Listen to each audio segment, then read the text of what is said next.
방금 읽어주신 말씀을 통하여서 구원은 하나님께 있습니다라는 제목으로 말씀을 나누겠습니다. 사람은 여러 가지 면이 있는 것 같아요. 또한 만날 때마다 사람들이 다양한 모습을 좀 보는 것 같아요. 여기 앞에 서 있는 저도 사람들한테 다양하게 평가받는 것 같습니다. 어떤 분들은 굉장히 외향적이고 참 이렇게 활발해서 잘 접근하고 쉽게 이야기를 풀어간다고 보는 분도 있고, 어떤 분은 굉장히 샤이, 그러니까 수줍음도 많고 좀 이렇게 좀 내성적이어서 좀 조심스럽게 보시는 분도 있고, 어떤 분들은 굉장히 날카롭고 스마트하게 보시는 분도 계시고, 어떤 분은 참 빈틈 많은 사람이라고 보는 분도 계시고. 어떤 모습이세요? 제가 이왕이면 좋은 모습으로, 좋은 모습으로, 그죠? 저기 뒤에서 어떤 분이 손가락을 펴셨어요. 어떤 모습인지 이렇게 하라고. 어떤 모습이에요? 구멍 많고 빈틈 많대요. 누군지 알겠죠? 아무튼. 근데 우리가 하나님을 경험해도 내가 경험한 하나님은 다른 사람이 보지 못하는 하나님일 수도 있습니다. 성경에서 믿음의 선배들이 하나님을 경험할 때 자신이 경험한 하나님을 표현하는 것이 많아요. 예를 들어서 아브라함 같은 경우는요, 여호와 이레라는 말을 통하여서 하나님을 고백해요. 여호와 이레가 뭐예요? 준비하시는 하나님. 또한 모세는요, 여호와 니시라고 표현해요. 왜? 출애굽 과정 가운데 하나님이 목표이시니까 니시, 즉 기준점, 깃발이라는 표현이에요. 하나님은 우리의 깃발이십니다. 앞서가시는 것, 쫓아갑니다라는 표현으로 모세는 여호와 니시라고 표현해요. 또한 모세는 여호와 라파, 광야 가운데 치료하시는 분이라고 또한 이해해요. 기도는 자신의 삶에 평강을 주시는 하나님이라고 표현해서 여호와 샬롬이라고 표현하기도 하죠. 또한 다윗은 우리가 익숙한 여호와 나의 목자시라는 고백을 하죠. 그래서 여호와 로이라고 표현하죠. 에스겔은 여호와가 우리와 함께 있다, 존재하신다는 표현을 갖고 말합니다. 여호와 삼마라고요. 다 자신이 경험한 하나님을 이렇게 스스로 알맞게 표현하고 있어요. 이레, 니시, 라파, 샬롬, 로이, 삼마, 여러 가지 표현을 통하여서 여호와는 이런 분이라고 말하고 있는데, 이러한 단어들을 하나로 함축하면요, 뭐가 좋을까? 하면 딱 하나일 거예요. 구원. 나를 구원하기 위하여서 치료하시고, 구원하기 위하여서 이끄시고, 구원하기 위하여서 목자가 되어주시며, 구원하기 위하여서 나와 함께 하시고 내 안에 평강을 주시는 하나님을 향하여서 고백하는 여러 가지 말들이 있어요. 성경은요, 정말 많은 말들이 기록되어 있어요. 여기 성경 일독하신 분들은 계시지만, 일독하신 분들은 성경을 한 단어로 어떻게 축약할 수 있겠습니까? 쉽지 않아요. 한 단어로 말하기는. 어떤 분은 사랑, 어떤 분은 소망, 어떤 분은 믿음. 그런데 쉽지 않지만 성경을 한 단어로 축약하면 오늘 제목과 같은 표현할 수 있을 것입니다. 구원이라고요. 구원. 디모데 후서 3장 15절에 이런 표현이 있어요. 같이 읽어볼게요. 시작. 또 어려서부터 성경을 알았더니 성경은 능히 너희로 하여금 그리스도 예수 안에 있는 믿음으로 말미암아 구원에 이르기. 아멘. 성경에 뭐가 있대요? 지혜가 있대요. 그 지혜를 뭘 얻어요? 구원이요. 즉 성경은요, 구원을 얻는 지혜를 주는 책이라고 말하고 있어요. 다시 말해서 성경 안에는 구원의 길이 있고 구원의 방법이 있고 구원에 도달할 수 있는 단계가 있다고 말하고 있는 것이에요. 하나님은요, 어떻게 해서든지 사람을 구원하고자 예수님을 이 땅에 보내주셨고, 예수님도 주의 마음을 알아서 십자가에서 피를 흘리시면서 우리를 구원하시기 위하여서 이 땅에서 피를 흘리신 것입니다. 그래서 하나님은요, 구원의 하나님이십니다. 그래서 기독교는요, 구원의 종교예요. 여러분 꼭 그것을 마음에 품고 있기 소망합니다. 앞에서 언급한 수많은 것들도 여러분이 알게 될 하나님의 모습이지만, 진짜 하나님이 우리에게 허락하시는 모습은 구원의 하나님이십니다. 지금 말하고 있는 이 구원의 종교, 구원의 하나님, 이러한 말을 하기 위해서는요, 전제가 필요해요. 전제. 왜 하나님이 구원의 하나님이시며 왜 기독교가 구원의 종교인지, 그 전제가 뭔지 아세요? 인간에게는 구원이 필요하기 때문에. 그 무엇보다 인간은요, 죄로 인하여서 죽을 수밖에 없고 죄의 고통 아래, 죽음의 저주 아래 있는 영혼들이기 때문에 모두가 다 구원이 필요합니다. 그래서 하나님은 우리에게 구원의 하나님으로 다가오셨고 구원의 선물을 주시며 기독교는 구원의 종교라고 말하고 있는 것이에요. 모든 인생은 그래서 한 명도 예외 없이 다 구원이 필요합니다. 여러분은 구원의 손을 잡으신 분들이시고요. 여러분 그 손을 놓지 않고 끝까지 주와 동행할 수 있는 여러분들이면 좋을 것 같습니다. 오늘 본문은요, 하나님의 구원에 대한 얘기를 하고 있어요. 시편 3편은 다윗이 기록한 시인데 다윗이 압살롬의 반역으로 인해서 피난 중에 쓴 시예요. 참 쉽지 않은 상황이었던 것이죠. 마음은 괴롭고, 왜? 압살롬이 아들이잖아요. 아들이 반역하여서 나라를 뒤집어 놓았어요. 아들이 반역하고도 괴로운데 많은 충신들이 압살롬의 편에 서서 자신을 배신했어요. 괴로워요. 도망가고 있어요. 맨발로 숨고 도망가고 있어요. 사람들은 저주하고 비난하고 있는 과정 가운데 자기를 비방해요. 하지만 도망가는 과정 가운데 쓴 시가 오늘 3편인데 참 어려운 상황이라고 시편 3편의 1절을 말하고 있어요. 우리 1절 말씀 볼게요. 시작. 여호와여 나의 대적이 어찌 그리 많은지요. 일어나 나를. 아멘. 1절에 많다 또한 많다라고 되어 있어요. 2절에 많은 사람이 되어 있어요. 얼마나 많으면 압살롬 아들 하나가 아니라 얼마나 많으면 피난 가는 과정 가운데 많은 사람이, 너무나 많은 사람이 나를 에워싸고 나의 생명을 노리고 있다고 이렇게 고백하고 있을까요? 너무나 힘들어요. 다윗은 지금 괴롭고 이해할 수 없는 부분이 세 가지 있습니다. 세 가지. 어떤 것이냐? 첫 번째, 자신을 배신한 건 누구였어요? 압살롬이요. 사랑하는 아들, 너무나 귀하고 보기 좋은 아들이 나를 배신하여서 반역을 일으키는 상황이 됐던 것이죠. 또한 두 번째, 이해할 수 없던 것이 무엇이냐? 나와 함께 전쟁터를 누리고 나에게 목숨 걸겠다 충성한 사람들이 다 압살롬에게 붙어서 자신을 배신하고 있는 것이에요. 그게 못마땅한 거예요. 아니 왜? 내가 어떤 잘못했길래 그러지? 라고 이해할 수 없었어요. 또한 세 번째, 압살롬과 충신 몇 사람의 반란이 아니라 점점점 그 수가 많아지고 있음을 이해할 수 없었어요. 왜 그랬을까? 왜? 내가 어떠한 죄를 졌길래, 내가 그들에게 어떠한 큰 잘못을 했길래 나한테 이렇게 이해할 수 없는 일이 있을까?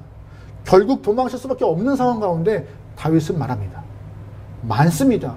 너무나 많습니다. 많은 사람을 해치려 합니다. 그럼에도 다윗은 오늘 8절에 구원은 하나님께 있고 나는 구원받아서 괜찮다라는 그런 당돌한 고백을 하고 있어요. 쉽지 않은 상황에서 구원을 경험한 다윗의 고백을 통하여서 우리가 그 마음을 좀 알아보고 하나님의 은혜를 좀 경험할 수 있는 귀한 영혼들은 좋을 것 같고 귀한 시간이면 좋을 것 같습니다. 오늘 본문에서 우리가 첫 번째 바라볼 것은 무엇이냐? 많은 사람들이 다윗의 구원을 부정하고 있습니다. 2절 말씀 보겠습니다. 2절입니다. 시작. 많은 사람이 나를 대적하여 말하기를 그는 하나님께 구원받지 못한다 하나이다. 잘 보시면 많은 사람들이 말해요. 너 왕이 도망가는 너 지금 구원받은 거 다 구원 잃어버렸고 구원하지도 않고 하나님이 너를 버렸어라고 그를 빈정대고 있습니다. 왜 사람들이 다윗을 빈정대고 있을까요? 딱 하나예요. 다윗의 죄 때문에. 눈 씻고 봐도 3편 안에서는 오늘 본문에서는 죄가 안 나와요. 그런데 다윗의 죄가 고백되어지는 부분이 있어요. 사무엘하 12장에 다윗이 큰 죄를 범하죠. 우리아의 아내 바세바를 범하는 일이 발생해요. 남의 아내를 탐하였고 또한 자신의 죄를 가리기 위해서 남편 된 우리아를 전장에 보내버리죠. 아주 최전방으로 보내서 죽게 만들어요. 다윗이 직접 칼을 찌르지는 않았지만 죽을 수밖에 없는 사지로 모는 게 다윗의 모습이었습니다. 결국 그 우리아는 죽게 되었죠. 우리아가 죽자 다윗은 이제 바세바를 자신의 아내로 삼습니다. 완전 범죄예요. 누구도 몰랐어요. 그렇게 넘어가는 상황인데 하나님은 다윗을 그냥 두지 않으셨습니다. 선지자 나단을 보내면서 다윗을 굉장히 신랄하게 꼬집고 계세요. 사무엘하 12장 9절과 10절에 이런 표현이 있는데 같이 읽어보겠습니다. 시작. 그리하는데 어찌하여 네가 여호와의 말씀을 없인 여기고 나보기에 악을 행하였느냐. 네가 칼로 햇사람 우리아를 치되 암몬 자손의 칼로 죽이고 그의 아내를 빼앗아 너의 아내로 삼았도다. 이제 내가 나를 없인 여기고 햇사람 네 아내로 삼았은즉 칼이 내 집에서 영원토록 떠나지 아니하리라 하셨고, 잘 보시면 9절과 10절에 반복되는 말이 있어요. 어떤 건지 아세요? 업신여기다.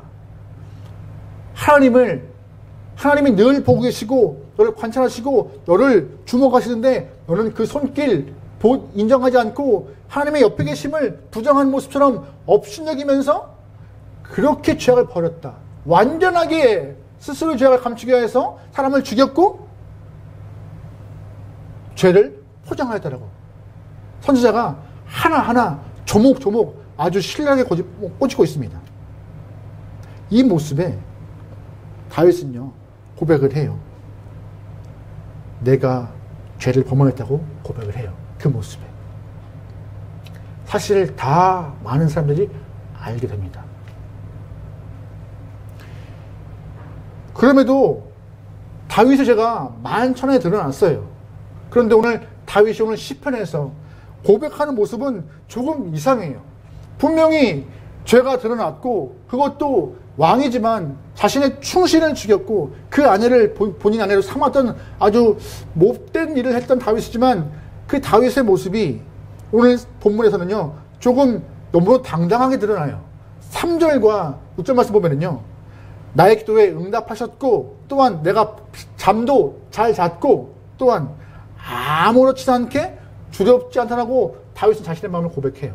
이게 죄를 진 사람의 모습일까요? 그렇지 않게 드러나요. 너무나 뻔뻔하게 드러나요. 너무나 당당하게 드러나요. 이 모습에 오히려 거부감과 분노를 일으키는 분도 계실 거예요. 어떻게 저렇게 할 수 있어? 라고. 하지만 다윗이 이렇게 죄가 있음에도 당당하게 자신의 말을 고백하신 이유는 딱 하나였습니다. 하나님이 자신의 죄를 용서함을 믿었으니까는. 다윗은요 주 앞에 철저히 회개하여서 자신의 삶을 주 앞에 고백했고 숨김없이 고백한 이후 하나님의 용서함을 경험했다고 느꼈으니까요. 하나님은 절대로 죄를 가볍게 여기시는 분은 아니십니다.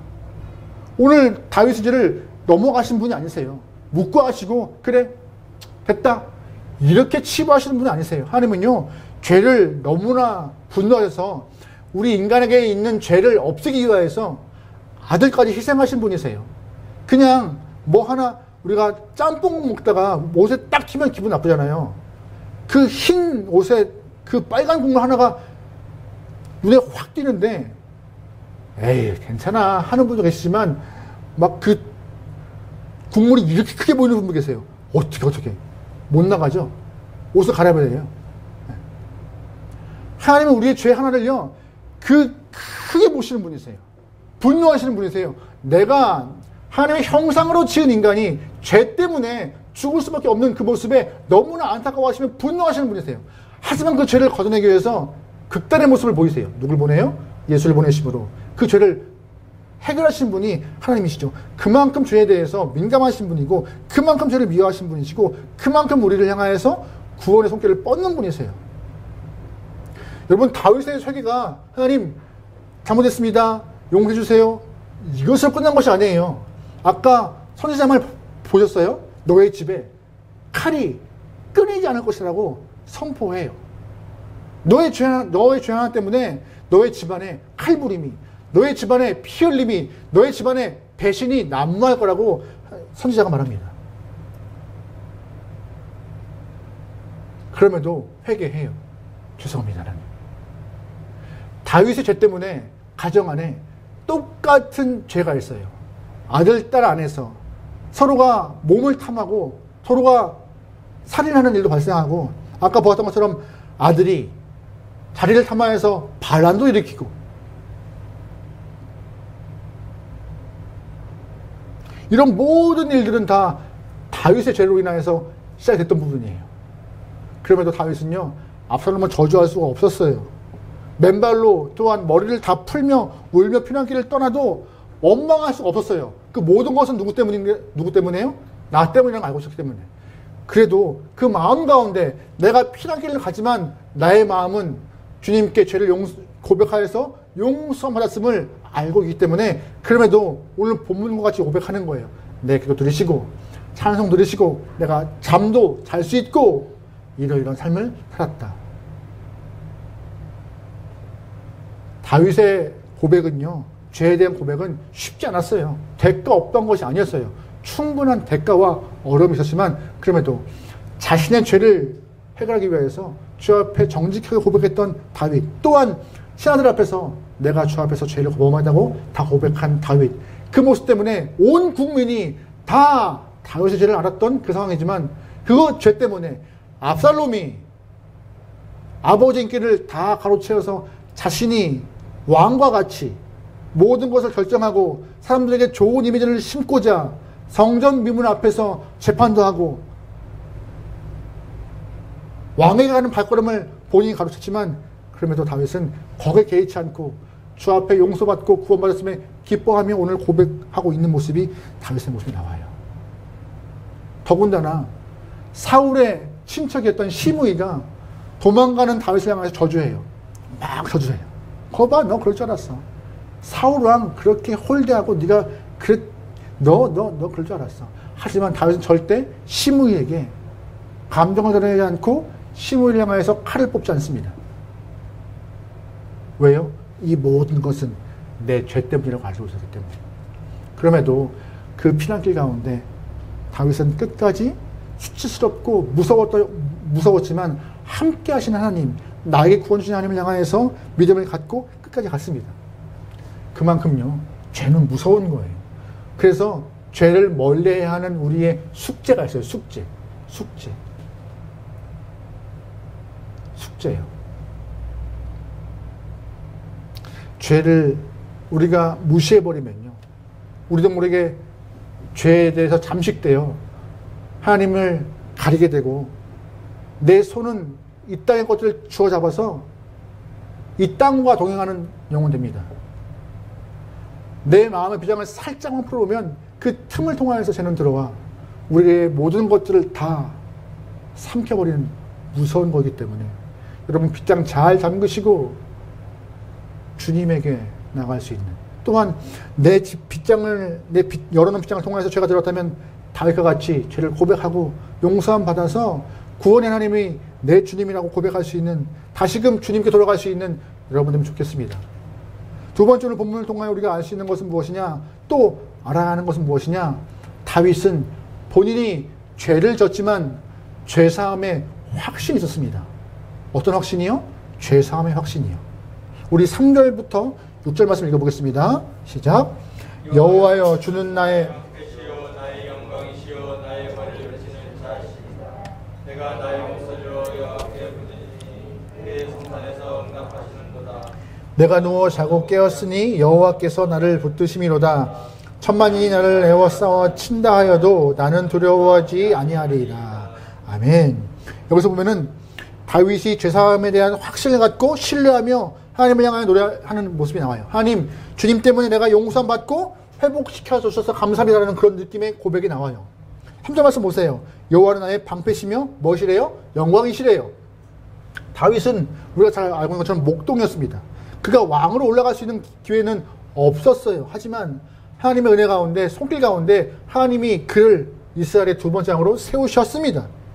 또한 그의 삶에 사울의 핍박과 어려움 가운데 방패 주셔서 지금까지 다윗을 이끄신 분이 하나님이시라고 스스로 고백해요. 4절 보세요.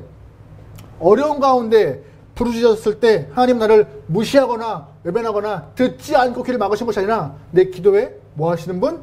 응답하시는 분이라고 4절은 말을 합니다. 5절 보세요. 내가 누워 자고 깨어 있을 때 하나님 나를 붙드신다 말하고 있잖아요. 내가 어디 가든지 보호하시며 잠잘 수 있는 것 참 나에게 복입니다. 나는 그 복을 누리고 있다고 말하고 있습니다. 6절 보세요. 천만인이 나를 대적하고 진친다 해도 나는 뭐하지 않는다? 두려워하지 않는다. 그 이유가 뭐예요? 하나님이 함께 하시니까요. 나의 큰 힘된 분이 있기 때문에 그 힘 때문에 나는 두렵지 않습니다라는 고백을 하고 있는 것이 다윗의 이야기입니다.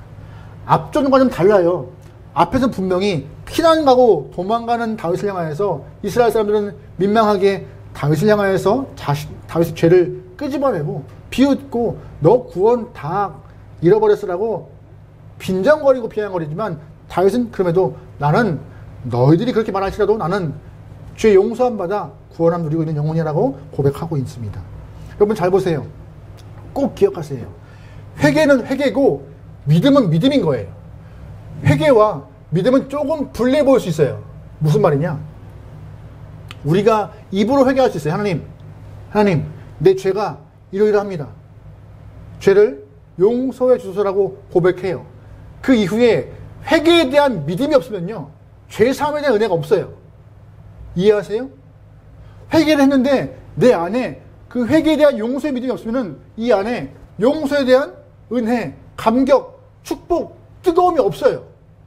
그래서 회개와 믿음은 우리가 같이 묶어가야 되는 건데 어떤 분들은 회개를 하는데 믿질 않아요. 내가 이런 짓을 했는데 어떻게 용서하시겠어? 이렇게 말도 하지 못한 사람들 앞에 고백할 수 없을 만큼 죄를 했는데 어떻게 날 용서하시겠어라는 믿음이 없기 때문에 회개에 대한, 사죄에 대한, 용서에 대한 은혜가 이 안에 없는 거예요. 회개는 회개고 믿음은 믿음이지만 회개와 믿음은 같이 가야 되는 것입니다. 그래야 내 안에 확신이 있는 것이에요. 다윗은 그 확신이 있었어요. 하나님은 나에게 용서의 하나님이다.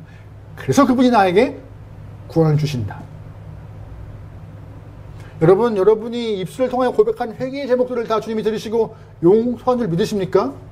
그 믿음 때문에 하나님 여러분을 들으시는 거예요. 쓰시는 거예요. 여러분을 향하여 구원을 주시는 거예요. 왜? 죄가 있는 자 하나님은 구원을 주시지 못하니까요. 주고 싶으셔도 예수의 보혈을 믿고 예수님이 나 때문에 돌아가시고 그의 보혈 나의 죄를 덮어서 그 보혈 때문에 내 죄가 보이지 않고 의인으로 칭함받았기 때문에 우리가 구원을 받을 수 있는 조건과 자격되는 것입니다. 하나님은 그것으로 인하여서 우리에게 구원을 주시는 것이고 다윗은 믿은 것이에요. 이사야 1장 18절 이런 표현이 있죠. 다 같이 읽어볼게요. 시작. 여호와께서 말씀하시되 오라 우리가 서로 변론하자. 너희가 죄가 주홍 같을지라도 눈과 같이 희어질 것이요 진홍같이 붉을지라도. 아멘. 여러분 이 말씀 믿으세요? 내 죄가 아무리 붉을지라도 양털과 같이 하얗게 된대요. 내 회개를 통하여서 내 용서함을 믿을 때에 하나님 이렇게 변화시키는 은혜가 있다고 하십니다. 여러분 이 은혜를 통하여 여러분이 지금 구원의 자리에 있는 것이고 예배 자리에 있는 것이고 하나님을 아버지가 부를 수 있는 것입니다.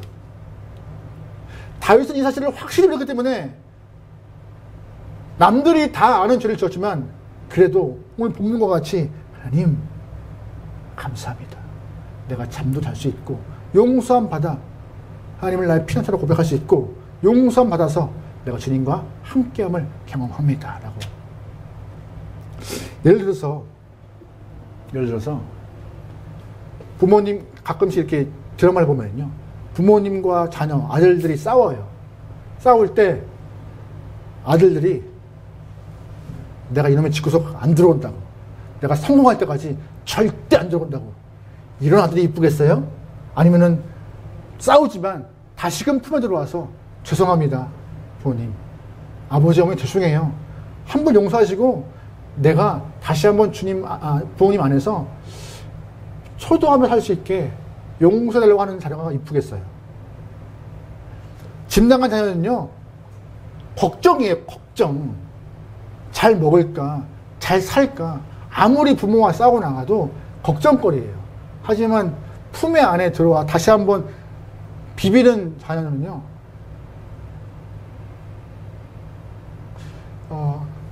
저희 아들들은 3명이 있어요.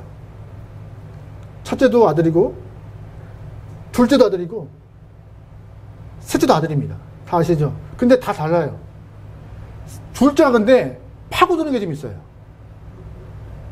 제일 무겁고, 제일 커요, 저희 집에서. 근데, 고만 마리가 안기는 것처럼 턱 안기고, 잘 비비고, 덩치 안 맞게 좀 그래요. 근데 여러분 아시죠? 얘가 한 10일 동안 집에 없잖아요. 어느 누구 하나 안기는 놈이 없어요. 어느 누구 하나 큰 놈이나 셋째나 왔어 아빠 이렇게 하지. 뭐 근데 집에 한 놈 더 있으니까는요. 자꾸 한 놈이네. 집에 한 분 더 계시니까 안기는 하나님도 그러지 않으실까요? 지금 뻗대는 자녀보다 자꾸 하나님 품으로 파고드는 자녀 이쁘지 않을까요? 뻗대는 아들딸보다 자꾸 하나님을 향해 손 뻗는 아들딸이 이쁘지 않을까요? 오늘 다윗이 그 얘기예요. 나 면목 없는 죄 맞아. 나 사람들 앞에 정말 얼굴 둘 수 없는 죄 맞아. 하지만 하나님의 은혜를 기대하며 나 회개했고 회개를 통하여 내 죄가 용서를 하는을 난 믿고 믿어서 나는 내 안에 뭘 누려요? 평안함을 누려 피난 가지만 주님을 향해서 아름다운 고백을 할 수 있노라고 고백하고 있는 것입니다. 많은 사람들이 오늘 본문에서 보면은 2절에 다윗이 하나님께 구원받지 못한다라고 비난하잖아요. 빈정거려요. 하지만 잘 보세요. 그 빈정거림이 반대로 했잖아요. 하나님은 다윗을 향하여서 내 마음에 합한 자라고 칭찬했고 오히려 다윗을 들어서 그의 예수님을 향해서 다윗의 후손자라 명하시는 분이셨어요. 다윗이 죄 있음을 분명하지만 그를 용서해서 높이 쓰신 분이 하나님이세요. 죄 사함의 확신을 갖고 다윗도 주 앞에 나가는 영혼이었던 것이죠. 여러분 그러기에 예수 믿으면서 좌절감, 죄책감, 열등감에 사로잡히지 않고 소망합니다. 고백하면 들으시고 용서하시고 품으시는 분이십니다. 다윗이 경험한 하나님 우리도 경험한 분입니다. 그 경험 여러분 잊지 않고 쭉 가시죠. 하나님은요 작정하신 분이세요. 뭘요? 우리를 사랑하기로, 우리를 용서하기로 작정하신 분이세요. 그래서 나오기만 기다리고 부르짖기만 기다리고 손 뻗기만 기다리고 계신 분이세요. 다윗은 그 하나님을 누구보다 잘 알았기 때문에 부르짖고 찾았고 손 뻗었습니다. 우리의 삶이 그랬으면 좋겠어요. 세 번째 오늘 본문에서 구원의 하나님을 경험한 다윗, 사람들이 빈정거리고 비난하지만 구원의 하나님을 경험한 다윗은 오늘 본문에서 세 번째 그의 모습이 좀 독특하게 표현되고 있어요. 7절과 8절 말씀 좀 읽어보겠습니다. 시작.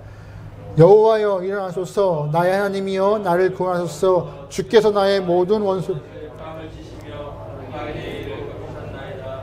구원은 여호와께 있사오니 주의 복을 주의 백성에게 내리소서. 아멘. 잘 보시면 자신의 죄를 다 고백하여서 구원함을 경험하고 죄사함의 은혜를 딱 체험한 다윗은 그의 삶에서 가장 어려울 때 어떤 걸 좀 하고 있어요? 7절과 8절에 기도하고 있어요. 다른 거 안 해요. 가장 어려울 때 기도로 문제를 풀어가고 있어요. 내 삶의 구원자가 하나님이셔서 경험했던 다윗은 기도하면서 삶을 풀어가요. 주님이여 이 손을 꼭 잡고 가소서.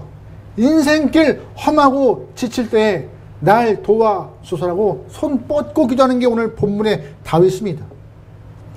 기도는요 성도의 특권이에요. 기도를 통하여 주님과 친밀해지고 음성 들을 수 있고 경험할 수 있고 또한 누구나 믿는 자가 기도할 수 있는 은혜가 있어요. 요 근래에 기독교 서점에서 굉장히 많이 팔리는 책이 있어요. 이제 시리즈 2권까지 나왔는데 어느 목사님이 따라하는 기도라는 책을 썼어요. 따라하는 기도. 주제마다 기도를 쓰셨어요. 이렇게. 그러니까 우리가 일반적으로 아는 뭐 기도 예문 이게 아니라 진짜 한 주제를 갖고 기도를 길게 쓰셨던 기도의 제목들을 기도의 문을 책으로 편찬하신 책이더라고요. 밑에 표제가 기도하기 어려워하시는 분, 기도를 오래 하기 힘들어 하시는 분, 기도를 배우지 못한 분, 이 책이 도움될 것입니다. 근데 생각보다 많은 사람들이 그 책을 사봐요. 왜요? 분명히 교회에서는 기도가 특권이고 기도가 성도의 굉장한 무기라 말하지만 우리가 솔직히 좀 말해보죠. 기도할 때 하나님 나를 좀 도와주세요. 이런 잘못이 있네요. 하나님 내 삶을 인도하소서라고 기도할 때 여러분 10분 이상 기도 가능하세요? 시간으로 따지기는 좀 그렇지만 10분도 어려울 때가 많아요. 그만큼 어색한 거예요, 내가. 주님 앞에 내가 주저리주저리 고백하는 그 시간이 어색한 거예요. 할 말도 없고 10분이 뭐예요? 5분 이상 할 말도 없고 식사기도와 같이 주심에 감사합니다. 잘 먹겠습니다. 건강해주세요. 라고 딱 끝내버리는 기도가 우리에게 익숙한 것이지 충분히 내 안에 있는 것들을 끄집어내고 고백하는 일이 어색한 것이 지금 현재 신앙인들이기 때문에 아까 말한 책들을 많이 사보세요. 따라하는 기도. 솔직히 말해서 저도 샀어요. 사서 꽂아놓으려고 여기다가. 보세요, 여러분. 그냥 몇 번의 제목들을 따라 보니까는요 어렵지 않았어요. 아, 참 쉽게 기도하시는 분이다 라고. 어렵지 않게 기도를 쓰시면서 그렇지, 기도를 저렇게 하는 것이지 저도 그렇게. 우리가 교회에서 보면은요 참 평소에 안 쓰는 말들을 많이 써요. 안 쓰는 말투, 안 쓰는 어투, 그게 다 기도에 묻어나요. 그러다 보니 기도가 어렵잖아요. 하옵소서, 인도하심을 축원하오며, 이게 안 쓰는 말들. 제가 평소에 집에 가서 그렇게 말을 쓰진 않습니다. 근데 꼭 기도할 때는 그렇게 쓰는 것 같아요. 그래서 어려워하는데 제가 그 책을 비치해 놓을게요. 같이 읽으면서 여러분의 기도가 오늘 본문과 같이 다윗처럼 경험될 수 있던 귀한 영혼들은 좋을 것 같아요. 여러분 그거 아세요? 동굴과 터널은 똑같아요. 겉모습은. 동굴과 터널은 똑같아요. 왜? 입구만 있지만 컴컴하거든요. 근데 터널은 끝에 빛이 있습니다. 그래서 어떤 분이 이렇게 말하더라고요. 기도는 터널과 같다. 입구가 있고 깜깜해 보이지만 결국 뭐가 있다? 끝이 있고 빛이 있다. 기도는 터널과 같다. 저는 그 말 너무 멋지더라고요. 그 어두움의 시간을 견뎌내고 기도하는 영혼들에게 주님은 뭘 주세요? 끝에는 빛이, 입구가 있다. 하지만 기도하지 않은 자 결국 들어가면 뭐가 보이는 거예요? 기도하지 않으면 동굴과 같이 막혀서 그 안에 어둠에 잠식되어 스스로 주저앉아 갈 길을 몰라 올 수밖에 없다. 기도하라라고. 히스기야 왕이 있죠. 히스기야가 젊은 나이에 큰 병을 얻어요. 그때 히스기야가 했던 것은 뭘까요? 기도였어요. 면벽 기도. 벽을 향하여서 얼굴을 들밀고 주님 내 생명을 좀. 그래서 히스기야는 그의 삶에 15년이 삶이 연장되었고 기도를 들었다는 응답을 주님이 하시는데 해 그림자가 뒤로 10도가 물러납니다. 기도의 응답이죠. 저는 이 기도의 응답이 히스기야에만 있지 않으리라 저는 믿습니다. 우리에게 똑같이 있어요. 분명히 마태복음에서 찾으라, 구하라, 두드리라. 찾을 것이고 열릴 것이고 너에게 있을 것이다. 떡을 나는 영혼에게 어떻게 아비가 뱀을 줄 것이냐? 그러지 않는다. 믿음으로 매이면은 하늘도 매이기 때문에 기도하라 라고 말씀하고 있습니다. 오늘 다윗은 기도로 시작하여서 아름답게 본인의 마음을 끌고 가요. 마지막에 고백하죠. 그래도 구원은 하나님께 있습니다. 내가 피난 가지만 그럼에도 나는 주 앞에 나갈 수 있습니다. 끝까지 저와 함께 했습니다. 이 고백이 오늘 본문 3편의 이야기예요. 여러분 그러기에 여러분에게 구원하러 가신 하나님을 향하여서 손 놓지 않고 끝까지 손잡고 동행하면 좋겠습니다. 인생길 험해도 여러분 손에는